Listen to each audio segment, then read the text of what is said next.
Welcome to the Golden Line, Chapter 5, Conquest and Judges. This chapter starts with Israel standing at the Jordan River. The desert is behind them, the Promised Land is in front of them, and now the Golden Line follows them into a new test. So, chapter 5 begins right at the Jordan? Yes. At the end of chapter 4, Israel is standing on the edge of the Jordan River. The desert is behind them, the Promised Land is in front of them. For generations, this land had been promised to Abraham, Isaac, and Jacob. In the desert, Israel had learned to trust God day by day. Manna came from heaven, water came from the rock. God carried them through the wilderness. But the Promised Land would be different. Now they would have fields to plant, cities to face, enemies to overcome, and homes to build. God was still leading them, but now they had to live faithfully inside the Promised Land. So crossing the Jordan was not just entering a place, it was entering a new responsibility? Exactly. And the way they crossed made that clear. The priests carried the Ark of the Covenant, the sign of God's presence, straight toward the river. When their feet touched the water, the Jordan stopped. Just like the Red Sea with Moses, God made a way through the water. It was his way of showing Israel that the same God who had led Moses was now leading Joshua. The Golden Line was still moving forward. That must have given them courage. For a moment, yes. But once they crossed the Jordan, another change happened. Israel had entered Canaan, the Promised Land. Canaan had cities, kings, armies, walls, and people already living there. God had already called Israel to be a kingdom of priests at Mount Sinai. Now he was teaching them how to live out that calling in the Promised Land. The manna from heaven stopped. Israel now had to eat from the land itself. The Promised Land came with responsibility and tests. And their first major test in Canaan was Jericho, a fortified city with walls that seemed impossible to breach. Before the battle, Joshua sent spies into the city. There, they were hidden by Rahab, a Canaanite woman who believed in the God of Israel. Rahab was an outsider. She had no power, no army, and no place in Israel's family yet. But she had faith. She had heard what God had done, and she chose to trust him before Jericho fell. Through that faith, God brought her into his people. She becomes part of the golden line that leads to David and eventually to Jesus. So God used someone from Jericho? Yes. And that is one of the beautiful surprises in this chapter. Then comes one of the most unforgettable moments in the whole story.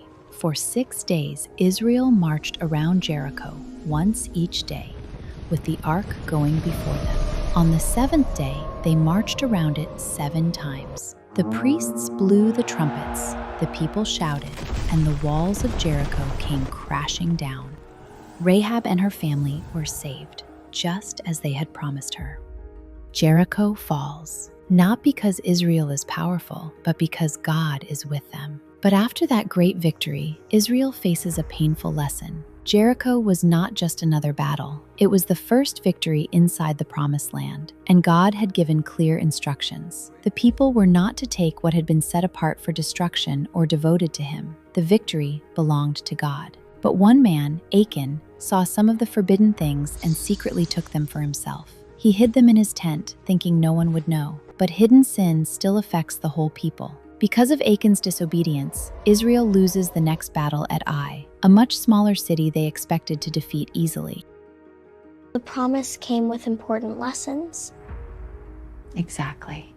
Israel is now living in the land, farming, settling, growing, and learning how to be God's people without Moses. And the Levites, the priestly tribe, are scattered throughout the land in cities of their own.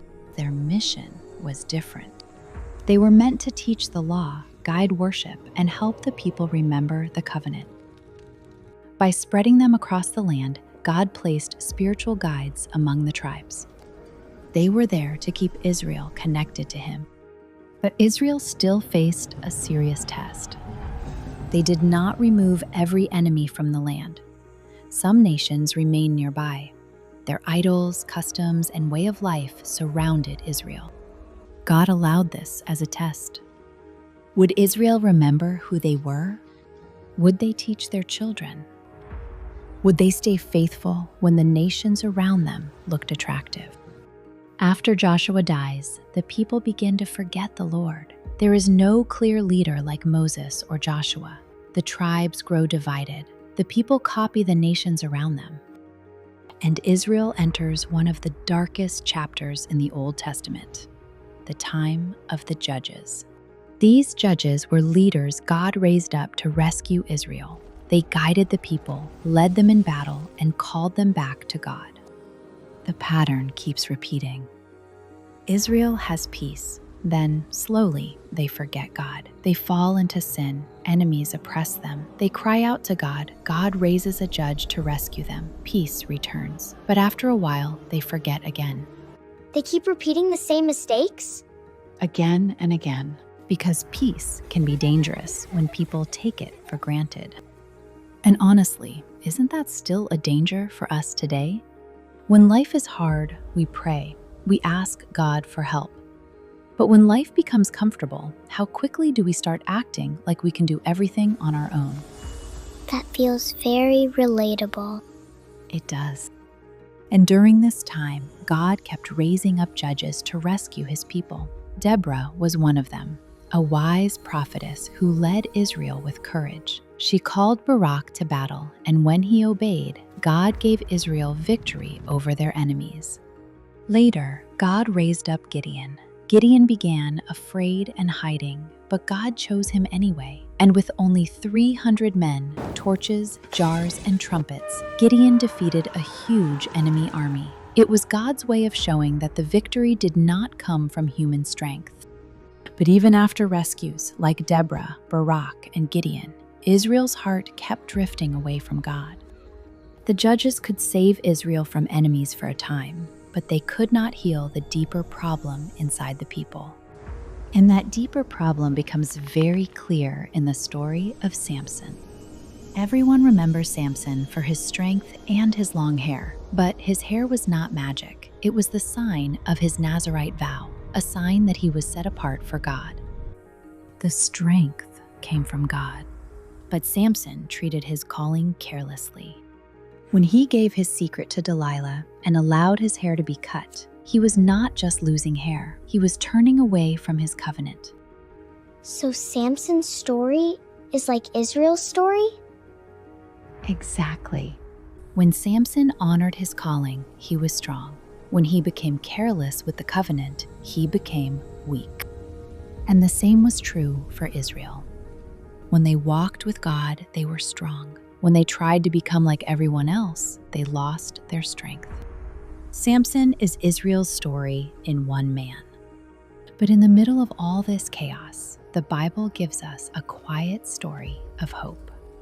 Ruth. She was a Moabite widow, an outsider from a nation often opposed to Israel. But after her husband died, Ruth refused to leave Naomi, her Israelite mother-in-law.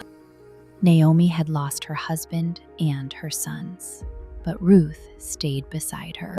She left behind her old home, her old people, and her old life, and she chose the God of Israel. When they arrived in Bethlehem, Ruth went into the barley fields to gather leftover grain so Naomi could eat. She worked quietly, humbly, and faithfully. There, a kind, wealthy Israelite called Boaz noticed her. He saw Ruth's loyalty and courage, so he married her, rescuing Naomi's family line and inheritance. And through their family, God protected the golden line. Ruth and Boaz had a son named Obed. Obed became the father of Jesse, and Jesse became the father of King David. So Ruth was not just a side story. She was part of the golden line. Yes. That is the beauty of Ruth's story. Even when the nation is unstable, God's promise is not. He works through a faithful outsider to carry the story forward. Eventually, the chaos of the judges becomes too much for Israel. They look at the nations around them. They see kings, armies, palaces, and power, and they decide they want the same thing. So they come to Samuel, the last great judge and prophet, and demand a king. Samuel warns them clearly. A king will take their sons for war. He will take their daughters for service. He will take their fields, vineyards, servants, and wealth. He tells them that the crown will cost them their freedom. After everything God had done for them, after the Red Sea, the desert, the Jordan River, Jericho, and all the times he rescued them, they still could not recognize the true king? Yes. And that is where the story comes very close to us. Because sometimes we know what is good for us. We know what brings true peace and joy. We know what helps us grow. Yet we look the other way. We care too much about what others think. We chase what looks stronger, easier, safer, or more impressive. So chapter 5 ends with Israel asking for a crown. The crown is coming, the kingdom is coming, and the golden line is closer to Jesus.